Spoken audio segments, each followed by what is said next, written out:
கிறிஸ்துவின் சபையார் வழங்கும் கிறிஸ்துவின் வசனம் நிகழ்ச்சியை கேட்க உங்கள் யாவரையும் அன்புடன் அழைக்கிறோம்.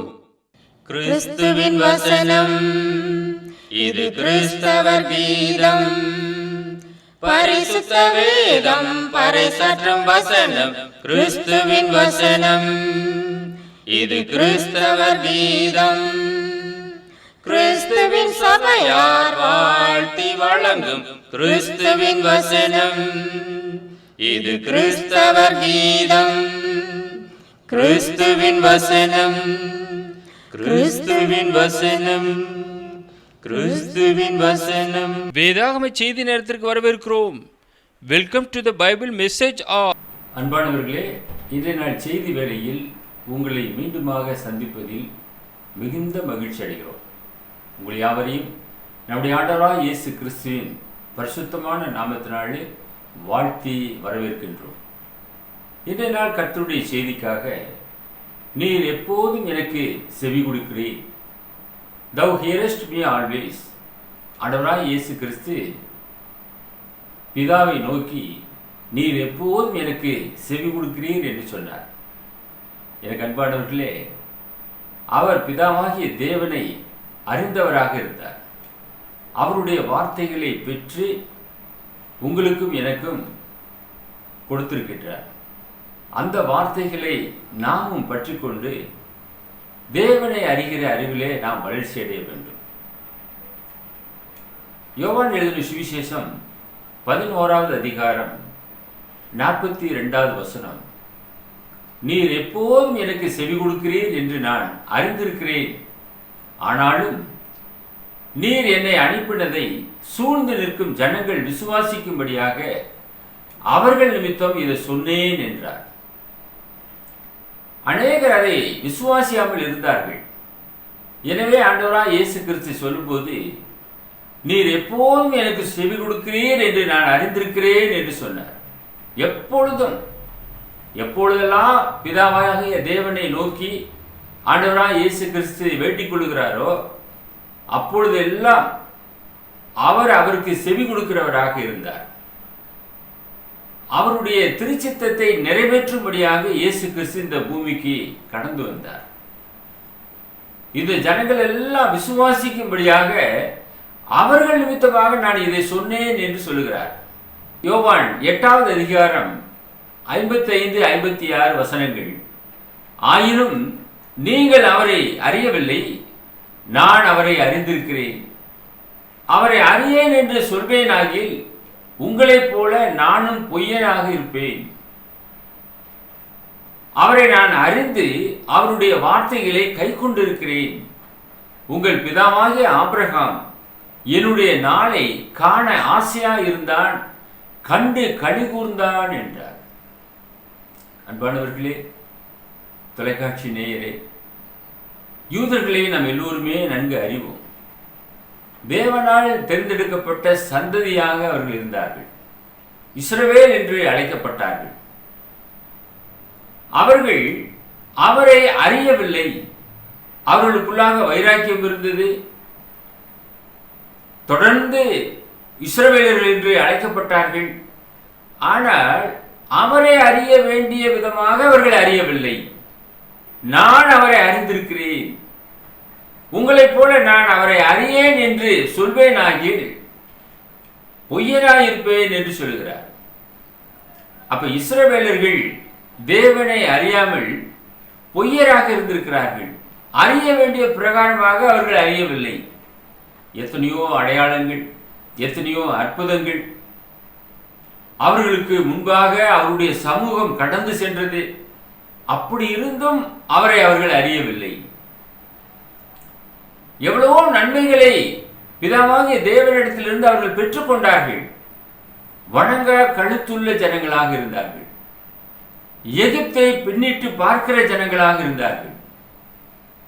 இந்நிகழ்ச்சியை கேட்டுக்கொண்டிருக்கிற அருமையான தேவ ஜனமே, நீ யாரை நோக்கி கொண்டிருக்கின்றாய்?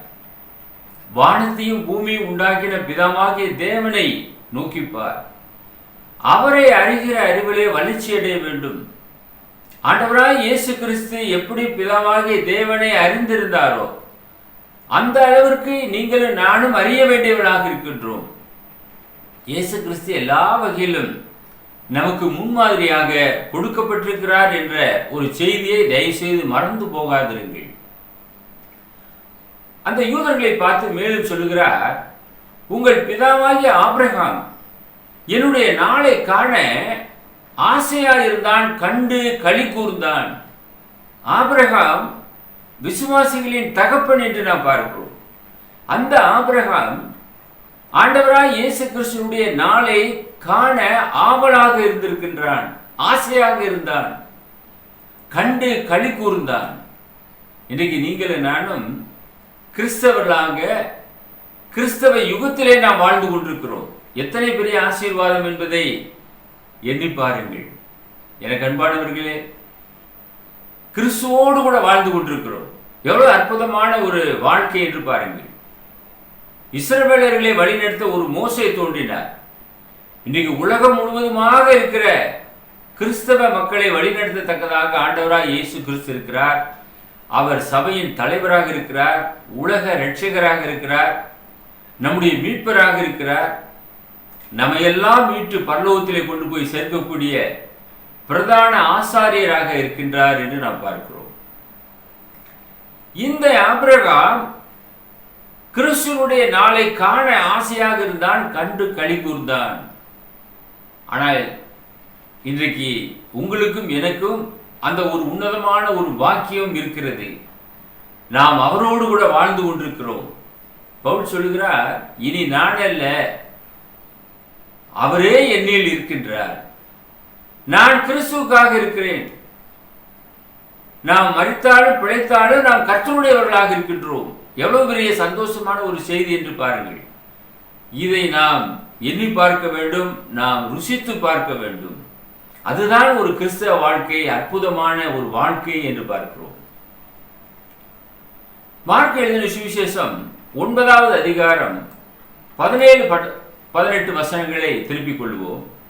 அவர் சொல்லுகிறான், இயேசுவை பார்த்து, போதகரே, ஊமையான ஒரு ஆவி பிடித்த என் மகனை உம்மிடத்தில் கொண்டு வந்தேன். அது அவனை எங்கே பிடித்தாலும் அவனை அங்கே அலைக்கழிக்கிறது. அப்பொழுது அவன் நுரைதள்ளி பல்லை கடித்து சோர்ந்து போகிறான். அதை துரைத்து விடும்படி உடைய சீசரிடத்தில் கேட்டேன், அவர்களாலே கூடாமற் போயிற்று. இயேசு இருக்கின்றார், இருந்தாலும் இந்த கோரிக்கையை சீசரிடத்திலே அந்த மனிதன் வைத்திருக்கின்றார். என்னுடைய மகனுக்கு இந்த விதமான ஒரு சூழல் இருக்கிறது, அந்த ஆவியை எப்படியாவது துரத்தி விட வேண்டும் என்று அவர்களிடத்திலே கேட்கும்போது அது சீஷர்களாலே கூடாமல் போயிற்று. மார்க் எழுதின சுவிசேஷம் 9:23 நாம் என்ன பார்க்கிறோம் என்றால், இயேசு அவனை நோக்கி, நீ விசுவாசிக்க கூடுமானால் ஆகும், விசுவாசிக்கிறவனுக்கு எல்லாம் கூடும் என்றார். நீ விசுவாசிக்கின்றாயா என்று அவனை பார்த்து முதலாவது கேட்கிறார். நீ விசுவாசிக்க கூடுமானால் எல்லாமே ஆகும், விசுவாசிக்கிறவனுக்கு எல்லாம் கூடும் என்றார். All things are possible to him who believes. விசுவாசிக்கிறவனுக்கு எல்லாமே கூடும். அதை நீ விசுவாசிக்கின்றாயா என்று கேட்டார். அன்பான சகோதரனே, சகோதரியே, இன்னைக்கு நீங்கள் நானும் ஆபிரகாமின் விசுவாசத்தை உடையவர்களாக இருக்கும்போது நம்முடைய ஜெபங்கள் பிதாவினிடத்திலே கேட்கப்படும் என்று நாம் பார்க்கிறோம். இயேசு பிதாவை அறிந்தவராக இருந்தார். நாம் எல்லாரும் தேவனுக்கு பிள்ளைகளாக இருக்கின்றோம். இயேசு கிறிஸ்து மூத்த குமாரனாக இருக்கின்றார். அவர் எப்படி பிதாவாகிய தேவனை நோக்கி கேட்கும் போது செவி கொடுக்கிறாரோ, அதே போல இளைய குமாரனும் குமாரத்திகளுமாக இருக்கக்கூடிய நமக்கும் நம்முடைய ஜெபத்திற்கும் பிதாவாகிய தேவன் செவி கொடுப்பார். அதை நீங்களும் நானும் விசுவாசிக்க வேண்டும். விசுவாசிக்கிறவனுக்கு எல்லாம் கூடும் என்று சொல்லப்பட்டதை நாம் பார்க்கிறோம். மார்க் 9வது அதிகாரம் 24வது வசனத்துக்கு உங்களுடைய கவனத்தை திருப்புங்கள். உடனே பிள்ளையின் தகப்பன், விசுவாசிக்கிறேன் ஆண்டவரே, என் அவிசுவாசம் நீங்கும்படி உதவி செய்யும் என்று கண்ணீரோட சத்தமிட்டு சொன்னார். Lord, I believe, help me unbelief. என்னுடைய அவிசுவாசம் நீங்கும்படி எனக்கு உதவி செய்யும் என்று அவன் கேட்கிறான். எனக்கு அன்பானவர்களே, நமக்குள்ளாக அவிசுவாசம் சில சமயத்தில் குடிகொள்ளுகிறது. அந்த அவிசுவாசம் நீங்கும்படியாக நாம் பிதாவாகிய தேவனை நோக்கி நாம் வேண்டிக் கொள்ள வேண்டும். அப்பொழுது அவர் இறங்கி நம்முடைய அவிசுவாசத்தை நம்மிலிருந்து எடுத்து போடுவார். நம்முடைய விசுவாசத்தை துவக்கிறவரும் முடிக்கிறவரும் அவரே என நாம் காண்கின்றோம். நம்மால ஒன்றுமே கூடாது. ஆனால் அவிசுவாச எண்ணங்கள் அவ்வப்போது வருகிறது. இந்த தகப்பனுக்கு அந்த விதமான ஒரு அவிசுவாசம் வந்தது. அதனால் அந்த அவிசுவாசத்தை நீக்கி போடும் என்று அவன் கேட்கின்றான். அவனுக்கு கர்த்தர் இறங்கினார். அவனுடைய அவிசுவாசம் நீங்கும்படியாக அவனுக்கு உதவி செய்தார். இன்றைக்கு உங்களுக்கும் எனக்கும் கூட நம்மில் இருக்கிறதான அவிசுவாசத்தை அவர் எடுத்து போட முடியும். நாம் அவரிடத்திலே நாம் வேண்டிக் கொள்ளும் போது அந்த அவிசுவாசம் நம்மை விட்டு எடுபட்டு போய்விடும். அன்பானவர்களே, இரண்டாவது மார்க் 8வது அதிகாரம் 38வது வசனத்திலே, ஆதலால் விபச்சாரமும் பாவமும் உள்ள இந்த சந்ததியில் என்னை குறித்தும் என் வார்த்தைகளை குறித்தும் எவன் வெட்கப்படுவானோ அவனை குறித்து மனுஷகுமாரனும் தமது பிதாவின் மகிமை பொருந்தினவராய் பரிசுத்த தூதரோடு கூட வரும்போது வெட்கப்படுவார் என்றார். இந்த உலகத்திலே அநேகர் வெட்கப்படுகிறார்கள். எதற்குடா வெட்கப்பட வேண்டும்? கிறிஸ்துவின் சுவிசேஷத்தை குறித்து நான் வெட்கப்படேன் என பவுல் சொன்னார். அநேகருக்கு ஆராதனைக்கு கடந்து செல்லும் போது வேதத்தை எடுத்துக்கொண்டு போவதிலே வெட்கம். அநேகர் நம்மை பார்த்து விடுவார்கள். இவர் வேதத்தை சார்ந்தவர், இவர் கிறிஸ்தவர், அதனாலே வேதாகமத்தை எடுத்துக்கொண்டு போகிறார் என்று நினைத்து விடுவார்கள் என்று நினைக்கிறார்கள். எனக்கு அன்பானவர்களே, நீங்கள் சாட்சி உள்ளவர்களாக இருக்க வேண்டும். விபச்சாரமும் பாவம் உள்ள இந்த சந்ததியில், இந்த சந்ததி எப்படிப்பட்ட ஒரு சந்ததியாக இருக்கிறது? சோதம் குமாரா அழிவின் காலத்தில் இருந்த சந்ததிகளைப் போல இப்பொழுதும் இருக்கிறதை நாம் கண்கூடாக நாம் பார்க்கிறோம். விபச்சாரமும் பாவம் உள்ள இந்த சந்ததியில் என்னை குறித்தும் என் வார்த்தைகளை குறித்தும் எவன் வெட்கப்படுவானோ அவனை குறித்து மனுஷகுமாரனும் தமது பிதாவின் மகிமை பொருந்தினவராய் பரிசுத்த தூதரோடும் கூட வரும்போது வெட்கப்படுவார் என்றார். ஆண்டவராய் இயேசு கிறிஸ்து நமக்காக சிலுவையை சுமந்தார். நம்மை எல்லாம் மீட்கும்படியாக, நம்மை பரிசுத்தப்படுத்தும்படியாக, பாவத்திலிருந்து மீட்கும்படியாக, பரலோகத்திலே நாம் எல்லோரையும் கொண்டு போய் சேர்க்கத்தக்கதாக தம்மை தாமே சிலுவையிலே ஒப்புக் கொடுத்தார். அன்பானவர்களே, அந்த சுவிசேஷத்தை குறித்து நாம் ஒருபோதும் வெட்கப்படவே கூடாது. அவருடைய நாமத்தை குறித்து நாம் வெட்கப்படக்கூடாது. அவரை அறிவிக்கிற விஷயத்திலே நாம் வெட்கப்படாதவர்களாக இருந்து கொண்டு நாம் அவரை அறிவிக்க வேண்டும். நான் தேவனுடைய பிள்ளை, நான் கிறிஸ்தவன் என்று சொல்லுவதிலே நமக்கு என்ன வெட்க வேண்டி கிடக்கிறது? எனக்கு அன்பானவர்களே, பரிசுத்த சந்ததி, அப்படிப்பட்ட ஒரு சந்ததியிலே நாம் இணைக்கப்பட்டவர்களாக இருக்கிறோம். அநேகருக்கு கிடைக்காத ஒரு பெரிய ஆசீர்வாதம் நமக்கு இந்த பூமியிலே கிடைத்திருக்கிறது என்பதை நீங்கள் ஒருபோதும் மறந்து போகாதிருங்கள். உலகம் பொல்லாங்கனுக்குள் கிடக்கிறது, பாவத்துக்குள் கிடக்கிறது. பாவத்தை தண்ணீரை போல ஜனங்கள் பருகி கொண்டிருக்கிறார்கள். அவர்கள் மத்தியிலே அவரை குறித்தும் அவருடைய வார்த்தைகளை குறித்தும் நீங்கள் ஒருபோதும் வெட்கப்படாதிருங்கள். லூக்கா 8:21, அதற்கு அவர் தேவனுடைய வசனத்தை கேட்டு அதன்படி செய்கிறவர்களே எனக்கு தாயும் எனக்கு சகோதரமாய் இருக்கிறார்கள் என்றார். எப்பொழுதுமே ஆண்டவராய் இயேசு கிறிஸ்து பிதாவின் சித்தம் செய்கிறவராக இருந்தார்.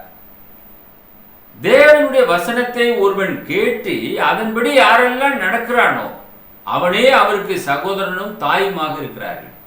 இன்றைக்கு நீங்களும் நானும் இயேசுவுக்கு சகோதர சகோதரிகளாக நாம் இருப்போம் என்றால் தேவனுடைய வசனத்தை கேட்டு அதன்படியாக நாம் நடக்க வேண்டும். இன்னைக்கு கிறிஸ்தவம் சாட்சியை எதிர்பார்க்கிறது. நாம் சாட்சி உள்ளவர்களாக வாழ வேண்டும்.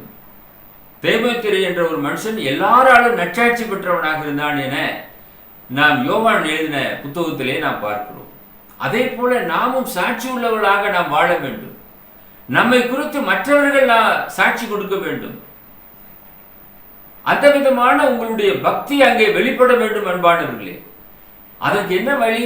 நாம் தேவனுடைய வசனத்தை கேட்டு அதன்படியாக நாம் நடக்க வேண்டும். நம்முடைய பழைய சுபாவங்கள் முழுவதுமாக மாற்றப்பட வேண்டும். கிறிஸ்தவர்கள் என்று சொல்லிக்கொண்டு நம்மிடத்தில் அன்பு இல்லை என்றால் நாம் எப்படிப்பட்டவர்களாக இருப்போம்? அன்பு திரளான பாவங்களை மூடும் என வேதாகமம் சொல்லுகிறது. ஆகையினாலே தேவனுடைய வசனத்தை கேட்டு அதன்படி செய்ய கற்றுக்கொள்ளுங்கள். அப்பொழுது அவருக்கு சகோதர சகோதரிகளாக, தாய்மார்களாக நீங்கள் மாற்றப்படுவீர்கள்.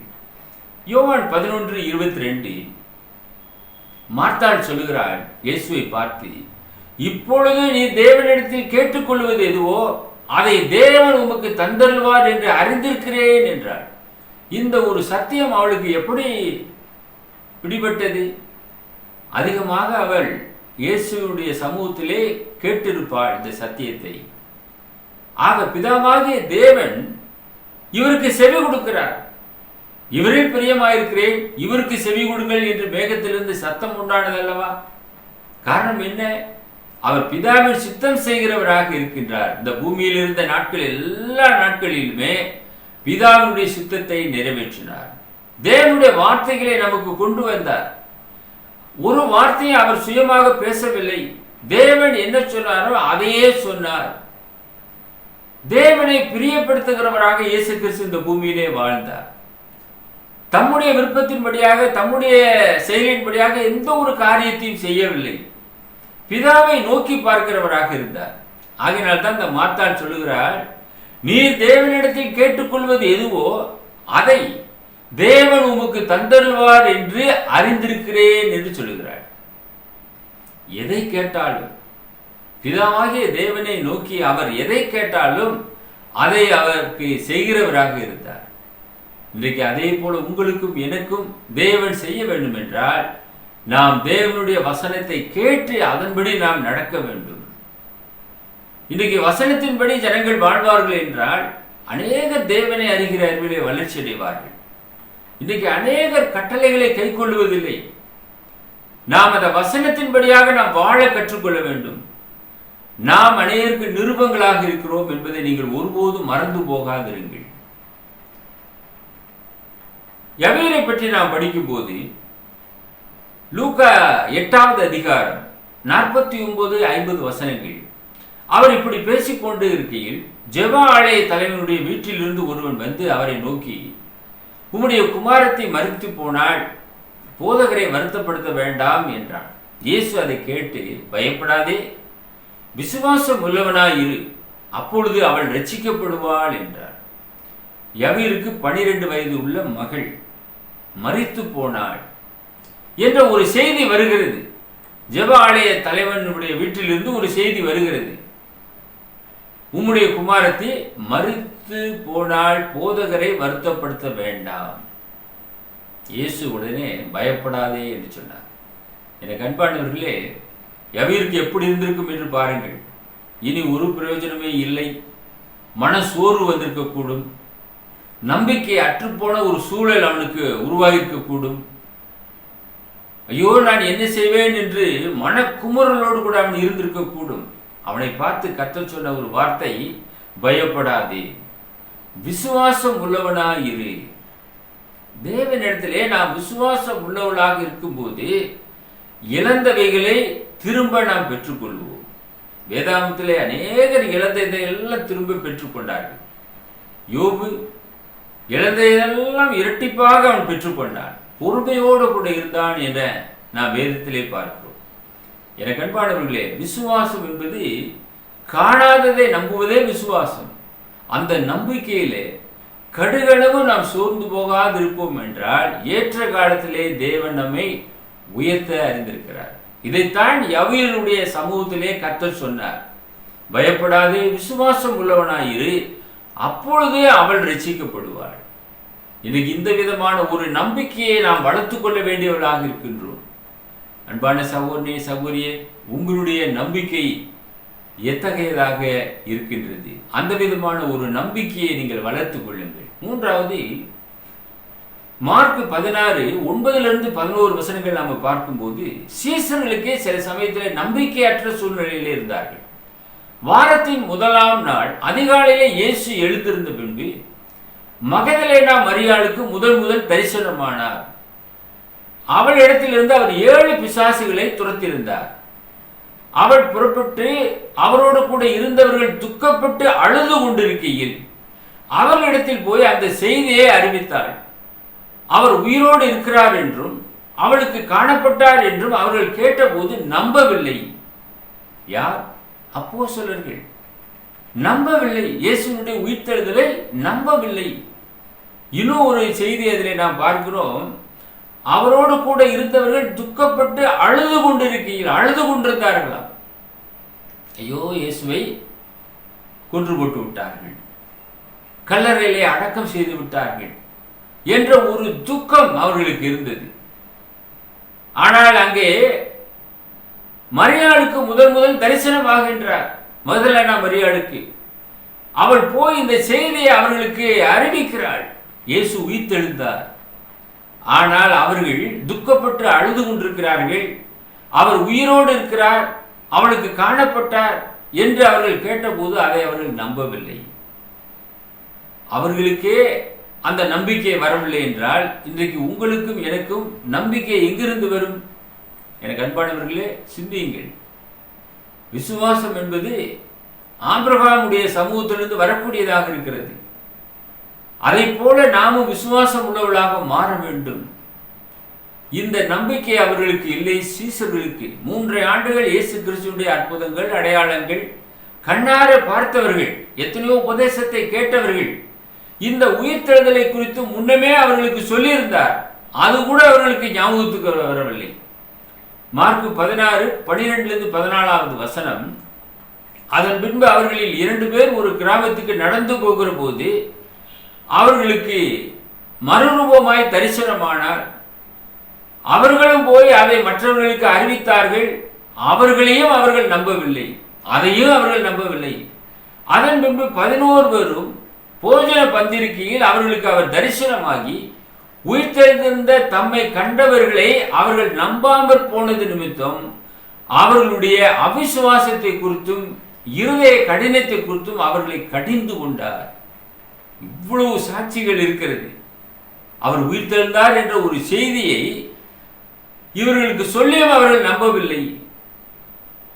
ஒரு கிராமத்துக்கு போகிறார்கள் 2 பேர். அவர்களுக்கு அவர் தரிசனம் காண்பிக்கின்றார். அவர்கள் போய் அதை அறிவிக்கிறார்கள். அதையும் அவர்கள் ஏற்றுக்கொள்ளவில்லை. அதன் பின்பதாக 11 பேரும் பந்திருக்கிறார்கள். இந்த பந்தியை மட்டும் சரியாக கை கொண்டிருக்கிறார்கள். வாரத்தின் முதல் நாளிலே கூடி வந்திருக்கிறார்கள் அப்பம் விற்கும்படியாக. அந்த இடத்திலே இயேசு அவர்களுக்கு தரிசனமாகி உயிர்த்தெழுந்த தம்மை கண்டவர்களை அவர்கள் நம்பாமற் போனது நிமித்தம் அவருடைய அவிசுவாசத்தையும் அவருடைய இருதய கடினத்தை குறித்தும் கடிந்து கொண்டார் என்று பார்க்கிறோம். இன்றைக்கு கடிந்து கொண்டால் அநேகருக்கு பொறுக்க முடியவில்லை. எனக்கு அன்பானவர்களே, இயேசு அவர்களை முதலாவது சந்திக்கும் போதே கடிந்து கொள்ளுகிறார். உயிர்த்தெழுந்ததுக்கு பின்பதாக முதலாவது சந்திக்கக்கூடிய இடம் போஜன பந்தி இருக்கையிலே அவர்களை சந்திக்கிறார். அவருடைய இருதய கடினத்தை குறித்து அவர்களை கடிந்து கொண்டார். ஏன் உங்களுக்கு நம்பிக்கை இல்லாமல் போயிற்று? முன்னமே நான் சொல்லியிருந்தேனே என்று சொல்லுகிறார். மத்தேயு சுவிசேஷம் 17வது அதிகாரம் 22-23 வசனங்கள். அவர்கள் கலிலேயாவிலே சஞ்சரித்த போது இயேசு அவர்களை நோக்கி, மனுஷகுமாரன் மனுஷர் கைகளில் ஒப்புக் கொடுக்கப்படுவார், அவர்கள் அவரை கொலை செய்வார்கள், ஆகிலும் 3ஆம் நாளிலே உயிர்த்தெழுந்திருப்பார் என்றார். அவர்கள் மிகுந்த துக்கமடைந்தார்கள். அந்த சமயத்திலே they shall kill him and the third day he shall be raised again. மீண்டுமாக உயிர்த்தெழுந்திருப்பார், 3ஆம் நாளிலே உயிர்த்தெழுந்திருப்பார் என்ற ஒரு செய்தியை சொன்னார். ஆகிலும் 3ஆம் நாளிலே உயிர்த்தெழுந்திருப்பார் என்றார். இந்த செய்தியை முன்னமே அவர்களுக்கு சொல்லியிருந்தார். ஆனால் அவர்களோ இதை கேட்டார்கள், முழுவதுமாக டோட்டலா அப்படியே மறந்து விட்டார்கள். கொஞ்சமும் அவர்கள் நினைவுபடுத்தி பார்க்கவே இல்லை. தாம் உயிரோடு இருந்த நாட்களிலே, ஊழியம் செய்து கொண்டு வந்த நாட்களிலே கலிலேயாவிலே சஞ்சரிக்கும் போது இந்த காரியத்தை சொல்லியிருந்தார். அவர்களுக்கோ நம்பிக்கை இல்லை. இன்றைக்கும் அதே சூழல் தான். இன்றைக்கு அநேருக்கு நம்பிக்கை வருவதில்லை. காரணம் ஏன்? விசுவாசம் இல்லாமல் போகிறது. நான்காவதாக பார்க்கும்போது 1 யோவான் 5:13 நாம் என்ன வாசிக்கிறோம்? உங்களுக்கு நித்திய ஜீவன் உண்டென்று நீங்கள் அறியவும், தேவனுடைய குமாரனுடைய நாமத்தின் மேல் நீங்கள் விசுவாசமாய் இருக்கவும், தேவகுமாரனுடைய நாமத்தின் மேல் விசுவாசமாய் இருக்கிற உங்களுக்கு இவைகளை எழுதியிருக்கிறேன். அப்போஸ்தலனாகிய யோவான் எழுதும்போது நித்திய ஜீவன் நமக்கு உண்டு என்பதை நாம் அறிய வேண்டும்.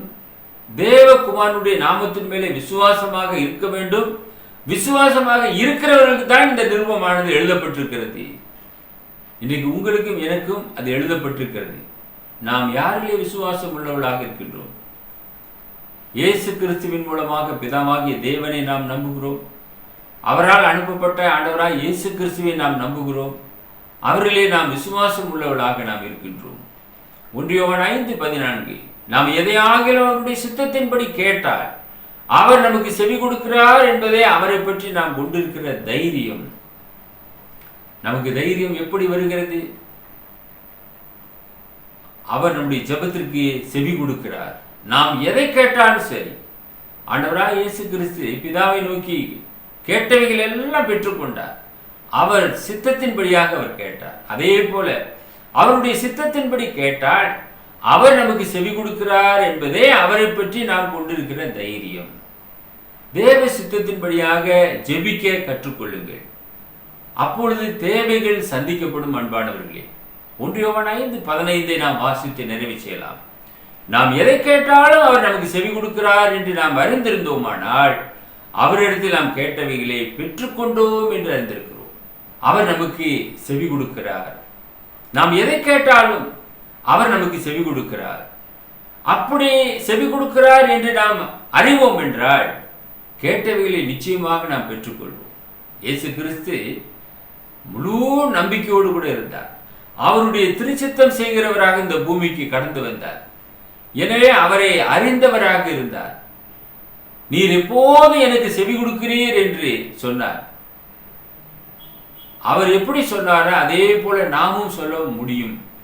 நாம் அவருடைய சித்தத்தின்படியாக ஜெபிக்கும் போது, அப்படியாக நாம் ஜெபித்து தேவ ஆசீர்வாதங்களை நம்பிக்கையோடு கூட பெற்றுக்கொள்வோம்.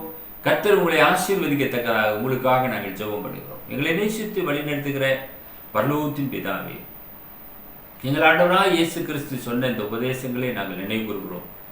எப்போதும் நீர் அவருக்கு செவி கொடுக்கிற தேவனாக இருந்தீர். அதே போல அவர் மூலமாக நாங்களும் உங்களுடைய குமாரரும் குமார்த்திகளுமாக இருப்பதற்காக ஸ்தோத்திரம். அவருக்கு நீர் செவி கொடுத்ததை போல எங்களுக்கும் நீர் செவி கொடுத்து எங்களுடைய தேவைகளெல்லாம் கர்த்தர் சந்தித்தர வேண்டுமா நாங்கள் ஜெபம் பண்ணுகிறோம். இந்த நிகழ்ச்சியை பார்த்து கொண்டிருக்கிற அருமையான நேயர்கள் உம்முடைய திருச்சித்தத்தை ஒவ்வொரு நாளும் செய்து நிறைவேற்றத்தக்கதாக அவர்களை கரம் பிடித்து வழிநடத்திட வேண்டுமாய் எங்கள் அன்பின் ஆண்டவர் இயேசு கிறிஸ்துவின் பரிசுத்தமான நாமத்தில் இந்த ஜெபத்தை ஏறெடுக்கிறோம். எங்கள் பரலோகத்தின் பிதாவே, ஆமென். Talk with God, no breath is lost. Walk with God, no strength is lost. Wait for God, no time is lost. Trust in God, you will never be lost. Amen. தேவனோடு பேசு, சுவாசம் நின்று போகவில்லை. தேவனோடு நட, சக்தி அற்று போகவில்லை. தேவனுக்கு காத்திரு, காலம் கடந்து போகவில்லை. தேவனில் நம்பிக்கை வை, நீ ஒருபோதும் இழந்து போக மாட்டாய். ஆமென். இந்நிகழ்ச்சி உங்களுக்கு பிரயோஜனமாய் இருந்திருக்கும் என நாங்கள் நம்புகின்றோம். தொடர்ந்து தேவ செய்திகளை கேட்டு உங்களுடைய மேலான கருத்துக்களை எங்களோடு கூட பகிர்ந்து கொள்ளுங்கள். எங்கள் முகவரி the word of Christ, post office box number 5, Batlagundu 624202, south India. அவர் mobile number 9443558041. Another number 6379350509. Email address urgenandglory@gmail.com. View our The Word of Christ program on YouTube channel. May God bless you all. மீண்டும் அடுத்த நிகழ்ச்சியில் உங்களை சந்திக்கும் வரை கர்த்தருடைய கிருபை நம் அனைவரோடும் கூட இன்றும் என்றும் சதா காலங்களிலும் இருப்பதாக.